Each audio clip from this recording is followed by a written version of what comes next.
தகுதி அறிந்து பிச்சை கேட்க வேணும். ஔவையார் கிளப்பி சேரமான்ட்ட ஒருக்கா போணுச்சு. அதுக்கு ஏதோ வயிற்று வலி போல இருக்கு, கொஞ்சோண்டு ஆட்டுப்பால் வேணும் அப்படின்னு போய் கேட்டுச்சு. அவன் கேட்டான், என்னடா பெரிய புலவர் ஔவையார் வந்து ஆட்டுப்பால் கேட்க, உடனே அமைச்சர் தானே ஒரு ஆட்டை வாங்கி கொடுத்துருவோம் அப்படின்னா, படா முட்டா போயிடலாம் அப்படின்னு சொன்னேன்.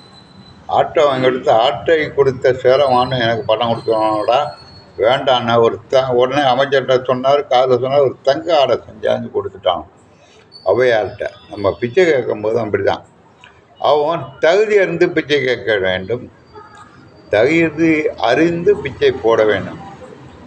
நம்ம பிச்சைக்காரன் மாதிரி கிழிஞ்சி ஸ்டேட்டோட போனால் இவனுக்கு 10 ரூபா கொடுத்தா போகணும்னு நினைப்பான். ஒரு 4 பேரோட காரில் இறங்கினா 10,000 ரூபா கொடுப்பான். தகுதி அறிந்து பிச்சை போடணும். தகுதி உள்ளவன்